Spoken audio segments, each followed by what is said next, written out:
അപ്പോൾ എല്ലാവർക്കും welcome back. BB hotel ടാസ്കുമായിട്ട് ബന്ധപ്പെട്ട് ശോഭ വിശ്വനാഥ് അതുപോലെ ഷിയാസ് കരീം വന്നിട്ടുണ്ടായിരുന്നു. അവർ പോയി. അത് കഴിഞ്ഞിട്ട് റിയാസ് വന്നിട്ടുണ്ടായിരുന്നു. അപ്പോൾ റിയാസിൻ്റെ കുറച്ച് കാര്യങ്ങളൊക്കെ ലൈവിൽ ഞാൻ കണ്ടിട്ടുണ്ടായിരുന്നു. പിന്നെ ഷിയാസ് കുഴപ്പമില്ലായിരുന്നു. പക്ഷെ ഷോഫയും റിയാസും വന്നിട്ടുള്ളത് ഈ ലക്ഷ്മിക്ക് വോട്ട് മേടിച്ചു കൊടുക്കാൻ വേണ്ടിയിട്ട് മാത്രമാണ് വന്നിട്ടുള്ളത്. ഈ രണ്ട് വ്യക്തികൾ കാരണം ലക്ഷ്മിക്ക് ഇച്ചിരി വോട്ട് ഇപ്പം കിട്ടുന്നുണ്ട്. LGBT കമ്മ്യൂണിറ്റിക്ക് വേണ്ടി സംസാരിക്കാൻ വന്നിട്ട് ഇപ്പം അവിടെ കടന്ന് എന്തൊക്കെയാണ് ഇവർ കാണിച്ചു കൂട്ടുന്നത്. ഈ ശോഭ എന്താണ് ചെയ്തത് അല്ലേ? ശോഭ വന്ന് കയറിയിടം തൊട്ട് ഈ ലക്ഷ്മിയുടെ മെക്കിട്ട് കയറാൻ സത്യം പറഞ്ഞ ഒരു കാര്യം പെട്ടെ, ലക്ഷ്മി ബോൾഡായിട്ടുള്ളൊരു കണ്ടസ്റ്റൻസ് തന്നെയാണ്. കാരണം ഇത്രയും ഈ ശോഭ വന്ന് അത്രയും ലക്ഷ്മിയെ കുറ്റപ്പെടുത്തി, പിന്നെ ഈ റിയാസ് അലിയും വന്ന് ചൊറിഞ്ഞുകൊണ്ടിരിക്കുന്നു. അത് ഇത്രയൊക്കെ ആയിട്ട് പോലും അവിടെ നിന്നിട്ട് ഒറ്റയ്ക്ക് നിന്നിട്ട് പോരാടുവാണ് ലക്ഷ്മി. സത്യം പറഞ്ഞാൽ ഞാൻ ഉൾപ്പെടെ ഒരു വീഡിയോ ചെയ്തിട്ടുണ്ടായിരുന്നു ആദില നൂറയുമായിട്ട് ബന്ധപ്പെട്ടൊരു പ്രശ്നം. അത് ലക്ഷ്മിക്ക് അഭിപ്രായം പറയാം, ബിഗ് ബോസ് ഹൗസിന് വെളിയിൽ പറയാം. പക്ഷെ ബിഗ് ബോസ് ഹൗസിന് അകത്ത് ഇത് പറയുമ്പോഴത്തേക്ക് ലാലേട്ടൻ പറഞ്ഞതുപോലെ ഈ കമ്മ്യൂണിറ്റിയിലുള്ള ആൾക്കാരെല്ലാം ഉൾപ്പെടുന്നതാണ് ഈ ഷോ എന്ന് അറിഞ്ഞിട്ടല്ലേ ലക്ഷ്മി ഇങ്ങോട്ട് വന്നേന്നൊരു ചോദ്യമുണ്ട്. അപ്പൊ അതിന്റെ അകത്ത് അങ്ങനെ ഒരു പരാമർശനം നടത്താൻ പറ്റത്തില്ല. അപ്പൊ അത് റോങ് ആയിട്ടുള്ള സ്റ്റേറ്റ്മെന്റ് തന്നെയാണ്. പക്ഷെ ലക്ഷ്മിക്ക് ലക്ഷ്മിയുടേതായിട്ടുള്ള അഭിപ്രായങ്ങളുണ്ട്, ഓരോ ആൾക്കാർക്കും അവരുടേതായിട്ടുള്ള അഭിപ്രായങ്ങളുണ്ട്. അത് ആ ബിഗ് ബോസ് ഹൗസിനകത്ത് നടക്കത്തില്ല. കാരണം പ്രോഗ്രസീവ് ചിന്താഗതിക്കാരൊക്കെ ആയിട്ടുള്ളൊരു ഷോ ആണെന്നാണ് അത് പറയുന്നത്. അപ്പൊ അതിന്റെ അകത്ത് അഭിപ്രായം പറയുമ്പോഴത്തേക്ക് ഉറപ്പായിട്ടും അത് ലക്ഷ്മി പറഞ്ഞത് തെറ്റായിട്ടേ നമുക്ക് അംഗീകരിക്കാൻ പറ്റൂ. പക്ഷേ ഈ ആദില നൂറ എന്ന് പറയുന്ന ഇവര് കൊണ്ടുവരുന്ന ആശയം ഞാൻ ആ വീഡിയോക്കകത്ത് ഞാൻ പറഞ്ഞിട്ടുണ്ടായിരുന്നു, ഞാൻ ഉൾപ്പെടെ എനിക്കും അവരുടെ ആശയത്തെ ഞാൻ സപ്പോർട്ട് ചെയ്യത്തില്ല ഒരിക്കലും. ഇവരെ പോലെ ഇങ്ങനെ എല്ലാ പെൺപിള്ളേരും ഇതുപോലെ നടക്കണം എന്ന് പറയാൻ പറ്റുമോ? സമൂഹത്തിൽ ഇതുപോലെ നടക്കണമെന്ന് പറയാൻ പറ്റുമോ? ഇല്ല. അവരെ ആശയങ്ങളെ നമുക്ക് സപ്പോർട്ട് ചെയ്യാനേ പറ്റത്തില്ല. പക്ഷെ അവർക്ക് വ്യക്തിപരമായിട്ട് സ്വാതന്ത്ര്യമുണ്ട്, അവർക്ക് എങ്ങനെ ജീവിക്കണമെന്ന്. അപ്പം ആ ഒരു സ്വാതന്ത്ര്യം അവർക്കുണ്ട്. ഇപ്പം തന്നെ നമുക്ക് ഇപ്പം സമൂഹത്തിൽ പല രീതിയിൽ ജീവിക്കുന്ന ആൾക്കാരുണ്ട്. ഈശ്വരവിശ്വാസമുള്ള ആൾക്കാരുണ്ട്, ഈശ്വരവിശ്വാസി ഇല്ലാത്ത ആൾക്കാരുണ്ട്, പള്ളിയിൽ പോകുന്ന ആൾക്കാരുണ്ട്, അമ്പലത്തിൽ പോകുന്ന ആൾക്കാരുണ്ട്, അമ്പലത്തിൽ പോകാത്ത ആൾക്കാരുണ്ട്. ഇങ്ങനെയൊക്കെ ജീവിക്കുന്ന, പള്ളിയിൽ പോകാത്ത ഇങ്ങനെയൊക്കെ ജീവിക്കുന്ന ഒരുപാട് ആൾക്കാരുണ്ട്. അപ്പൊ അവർക്ക് വ്യക്തിപരമായിട്ട് അവരുടെ ഇഷ്ടങ്ങൾക്കനുസരിച്ച് ജീവിക്കാനുള്ള അവകാശമുണ്ട്. പക്ഷേ ആശയപരമായിട്ട് ഈ ഒരു കാര്യത്തിൽ നമുക്ക് ഇവരെ സപ്പോർട്ട് ചെയ്യാൻ പറ്റത്തേയില്ല. ആ ഒരു കാര്യം മനസ്സിലാക്കണം. അപ്പം ഈ വേദലക്ഷ്മി ഇതൊക്കെ അറിഞ്ഞിട്ടാണ് അങ്ങോട്ട് പോയത്. ഇങ്ങനെയുള്ള കമ്മ്യൂണിറ്റിയിലുള്ള ആൾക്കാരെല്ലാം വരുന്നുണ്ട്, അപ്പം ഇതിനെതിരെ അവിടെ സംസാരിക്കാൻ പറ്റത്തില്ലെന്ന് അറിയാം. അപ്പം ആ ഒരു സംസാരിച്ചതിന് മാത്രമാണ് ജനങ്ങളെല്ലാവരും ഈ നൂറ അതിലേക്ക് പിന്തുണ കൊടുത്തത്. അല്ലാതെ അവർ ഉൾക്കൊള്ളുന്ന ആശയം നല്ലതാണ്, അല്ലെങ്കിൽ ആ ഒരു ആശയം സമൂഹത്തിന് നല്ലതാണ് കൊടുക്കുന്നത്, എല്ലാ സ്ത്രീകളും എല്ലാ പെൺപിള്ളേരും എല്ലാ കുഞ്ഞുങ്ങളും അതുപോലെ പോകണം എന്നൊരു ആശയമാണ് ഉദ്ദേശിക്കുന്നെങ്കിൽ അത് തെറ്റ് തന്നെയാണ്.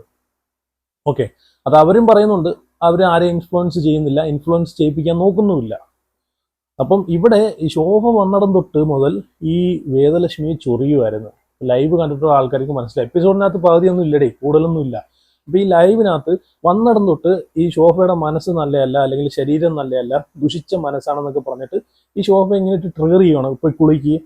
എത്ര വട്ടമാണ് ഇവർ പോയി കുളിക്കാൻ പറയുന്നത്? വാട എടുക്കുന്നു, ഡ്രസ്സ് വാട എടുക്കുന്നു, ബെഡ് വാട എടുക്കുന്നു, പോയി കുളിക്കുക എന്ന് വെച്ച് കഴിഞ്ഞാൽ മനസ്സിലെ അഴുക്ക് കഴുകിക്കളയാൻ. ഈ ഒരു ഹോട്ടൽ ടാസ്കുമായിട്ട് പോയൊരു ഗസ്റ്റാണ് ഇവര്. അതാദ്യം മനസ്സിലാക്കുക. അതോ ഇവര് പുറത്തുള്ള കാര്യങ്ങൾ പുറത്തുള്ള ആൾക്കാർക്ക് വേണ്ടി സംസാരിക്കാനാണ് ഇവരെ അകത്തോട്ട് കയറ്റി വിട്ടത്? ആണോ? ഇവർ ചെയ്തത് ശരിയാണോ? ഒന്നാമത്തെ കാര്യം എന്ന് വെച്ച് കഴിഞ്ഞാൽ ഇവർ ചെയ്തത് ശരിയല്ല. രണ്ടാമത്തെന്ന് വെച്ച് കഴിഞ്ഞാൽ ഇവര് ആ ഒരു വിഷയം അവിടെ എടുത്തിടേ ചെയ്യല്ലായിരുന്നു. ഇവരെ സംസാരിക്കാനാണോ, ജനങ്ങളെ പ്രതിനിധിയായിട്ടാണോ ഇവരെ അങ്ങോട്ട് കയറ്റി വിട്ടത്? ഇവർക്ക് ആ ഒരു ടാസ്കിന്റെ ഭാഗമായിട്ട് എല്ലാ സീസണിലും ഉള്ളതുപോലെ ഒരു ചലഞ്ചർ എന്ന ഒരു രീതിയിൽ അകത്തോട്ട് ഒരു ഹോട്ടൽ ടാസ്കിന്റെ ഗസ്റ്റായിട്ട് കയറ്റി വിടുന്നു. അപ്പോൾ ശോഭയൊക്കെ കാണിച്ച് സത്യം പറഞ്ഞാൽ എനിക്ക് അംഗീകരിക്കാൻ പറ്റത്തില്ല. കാരണം അത്രയും അതിലും വലിയ തെറ്റൊന്നും അവർ ചെയ്തിട്ടില്ല. അവരെ അഭിപ്രായം പറഞ്ഞു, പക്ഷെ അത് അതിനകത്ത് പറയരുതായിരുന്നേ ഉള്ളൂ, അത് പുറത്ത് പറയണമായിരുന്നു. ഇപ്പോൾ ഓരോ ആൾക്കാർക്കും അവരുടേതായിട്ടുള്ള അഭിപ്രായങ്ങളുണ്ട്, അവരുടേതായിട്ടുള്ള സ്വാതന്ത്ര്യമുണ്ട് ജീവിക്കാനെ കൊണ്ട്. അപ്പം ഇതിന്റെ അകത്ത്, ഷോയുടെ അകത്ത് അത് പറയരുതായിരുന്നു. അതാണ് ഈ ലക്ഷ്മി ചെയ്ത തെറ്റ്. അല്ലാതെ ഇപ്പം ഞാനൊരു കാര്യം വിട്ട, ഈ ഒരു വിഷയത്തിൽ 90% ആളുകളും നമ്മൾ നോക്കുവാണെങ്കിൽ ലക്ഷ്മിയെ പോലെ ചിന്തിക്കുന്ന ആൾക്കാരായിരിക്കും. ലക്ഷ്മിയെ പോലെ ഈ പറയാൻ ആഗ്രഹിക്കുന്ന ആൾക്കാരായിരിക്കും 90% ആൾക്കാരും. ബാക്കി 10% മാത്രമേ ഉള്ളൂ തിരിച്ചു ചിന്തിക്കുന്ന ആൾക്കാർ. അപ്പം ഇവിടെ ഇന്ന് ലൈവിൽ റിയാസ് സലീം വന്നിട്ട് റിയാസ് സലീം എന്തൊക്കെയാണ് പറയുന്നത്, വന്നടം തൊട്ട് ഈ ലക്ഷ്മിയെ ചൊറിഞ്ഞുകൊണ്ടിരിക്കുകയാണ്. ഈ ഒരു LGBT കമ്മ്യൂണിറ്റിയെ പറ്റിയിട്ട് ഇങ്ങനെ ചൊറിഞ്ഞുകൊണ്ടേ ഇരിക്കുകയാണ് ഈ റിയാസ് ചെയ്തുകൊണ്ടിരുന്നത്. ഇവിടെ റിയാസ് സലീം ലക്ഷ്മിയെ ട്രിഗർ ചെയ്ത് ഒരുപാട് കാര്യങ്ങൾ പറയുന്നുണ്ട്. അതിൽ പറഞ്ഞ മെയിൻ ആയിട്ടൊരു കാര്യം എന്ന് വെച്ച് കഴിഞ്ഞാൽ ഒരു പർട്ടിക്കുലർ കാറ്റഗറി ഓഫ് ലൂസേഴ്സിന് വേണ്ടിയിട്ടാണ് നിങ്ങൾ ഈ ചെയ്യുന്ന ഇതെന്ന് ചോദിക്കുന്നുണ്ട്. എന്ന് വെച്ച് കഴിഞ്ഞാൽ ഒരു പർട്ടിക്കുലർ കാറ്റഗറി, ഇതിനെതിരെ നിൽക്കുന്ന ആൾക്കാരെ വോട്ടിന് വേണ്ടിയിട്ടാണോ നിങ്ങൾ ഇത് ചെയ്യുന്നതെന്നാണ് റിയാസ് സലീം ചോദിക്കുന്നത്. ഞാൻ ഒരു കാര്യം പറയട്ടെ, ഇപ്പം നിങ്ങൾക്ക് എല്ലാ ഇതിനെപ്പറ്റി സംസാരിക്കുന്ന ആൾക്കാരെ എന്ത് വേണമെങ്കിലും പറയാം.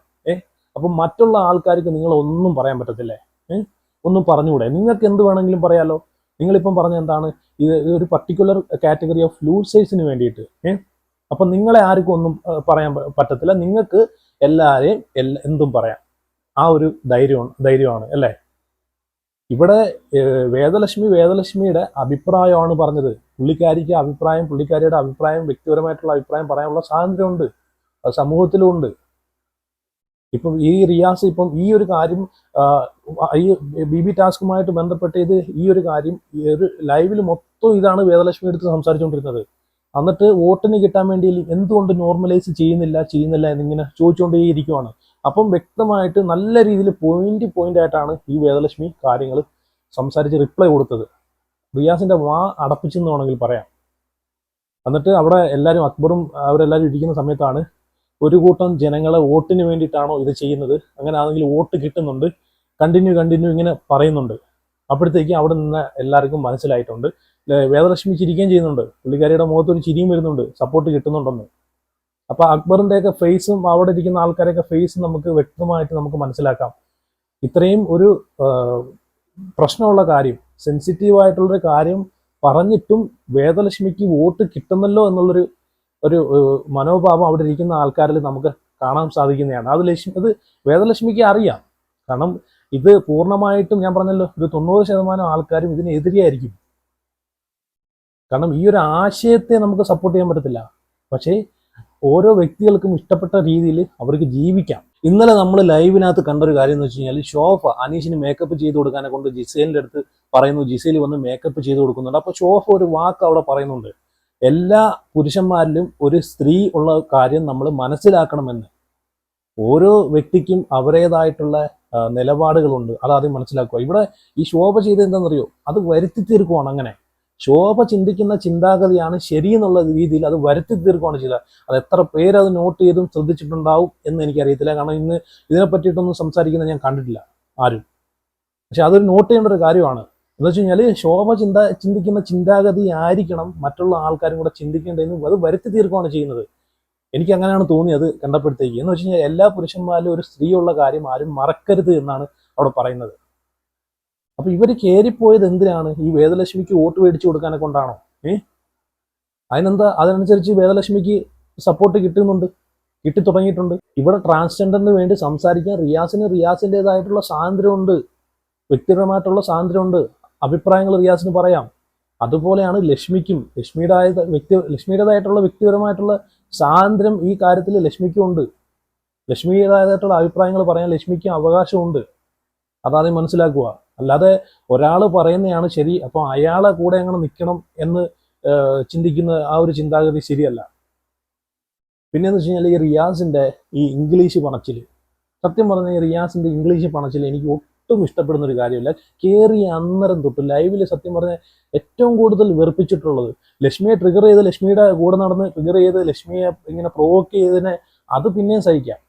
പക്ഷേ ഇവന്റെ ഇംഗ്ലീഷ്, ഇത് മലയാളം ഷോ ആണ്, ബിഗ് ബോസ് ഷോ ആണ്. ഇത് ലാലേട്ടൻ ഈ റിയാസിന്റെ സീസണിൽ തന്നെ പലവട്ടം പറഞ്ഞിട്ടുള്ള കാര്യമാണ്. എടാ മോനെ, ഇത് ബിഗ് ബോസ് മലയാളം സീസണാണ്, ഹിന്ദിയോ ഇംഗ്ലീഷോ അല്ല. നീ ഇവിടെ മലയാളം സംസാരിക്കാൻ ഇത് പലവട്ടം പറഞ്ഞാണ്. റോബിൻ വരെ പറഞ്ഞിട്ടുണ്ട്, ഇത് ഇവിടെ മലയാളത്തിൽ സംസാരിക്കട മലയാളി എന്ന് പറഞ്ഞിട്ടുള്ള കാര്യമാണ്. സത്യം പറഞ്ഞാൽ ഭയങ്കര വെറുപ്പീരടെ ഇവന്റെ ഇംഗ്ലീഷ്. ലൈവ് കാണാനും തോന്നത്തില്ല, ആ സിറ്റുവേഷൻ ആണ്. എന്തൊരു ഇംഗ്ലീഷാണ് ഇവൻ സംസാരിക്കുന്നത്, പറയാതിരിക്കാൻ പറ്റത്തില്ല കേട്ടോ. ഇവിടെ എല്ലാ ആൾക്കാർക്കും ഇംഗ്ലീഷ് അണിയാടേ, നിനക്ക് മാത്രമല്ല ഇംഗ്ലീഷ്. പിന്നെ ഈ റിയാസിന്റെ കാര്യം പറയുകയാണെങ്കിൽ എനിക്ക് ഓർമ്മ വരുന്നത് റോബിന്റെ പ്ലേറ്റിനകത്ത് കഴിച്ചുകൊണ്ടിരിക്കാനായിട്ട് അതിനകത്ത് കല്ലും മണ്ണും വാരി ഇടുന്ന സീനുണ്ടല്ലോ, അതാണ് എനിക്ക് റിയാസിന്ന് ഈ പേര് കേൾക്കുമ്പോഴേ എനിക്ക് ഓർമ്മ വരുന്നത്. അപ്പോൾ എന്തായാലും ഈ ലൈവിനകത്ത് വന്ന് ലക്ഷ്മിക്ക് വോട്ട് മേടിച്ച് കപ്പ് മേടിച്ച് കൊടുക്കാനുള്ള പരിപാടിയൊക്കെയാണ്. എന്തായാലും നെഗറ്റീവായിട്ട് നിന്നുള്ള ലക്ഷ്മി പോസിറ്റീവായിട്ട് കയറി വരുന്നുണ്ട്. അതിന് വേണ്ടിയിട്ടുള്ള പരിപാടികളൊക്കെയാണ് ഈ രണ്ട് വ്യക്തികളും അവിടെ ചെയ്തിട്ട് പോയത്. സത്യം പറഞ്ഞാൽ ലക്ഷ്മിയുടെ ഈ ഒരു കാര്യത്തിൽ ലക്ഷ്മിയുടെ ഭാഗത്ത് ശരി തന്നെയാണ്. പക്ഷെ ആ ഷോയിൽ അങ്ങനൊരു വാക്ക് പറയാൻ പാടില്ലായിരുന്നു. പക്ഷേ പൊതുസമൂഹത്തിൽ ഈ ലക്ഷ്മിയുടെ സ്റ്റാൻഡിൽ നിൽക്കുന്ന ആൾക്കാരാണ് 90% ആൾക്കാരും. ലക്ഷ്മി ചിന്തിക്കുന്നത് പോലെ ചിന്തിക്കുന്ന ആൾക്കാരാണ് 90% ആൾക്കാരും. അതാദ്യം മനസ്സിലാക്കുക. അപ്പോൾ എന്തായാലും നിങ്ങളുടെ അഭിപ്രായങ്ങളൊക്കെ ഉറപ്പായിട്ടും നിങ്ങൾ കമൻറ്റ് ചെയ്യുക.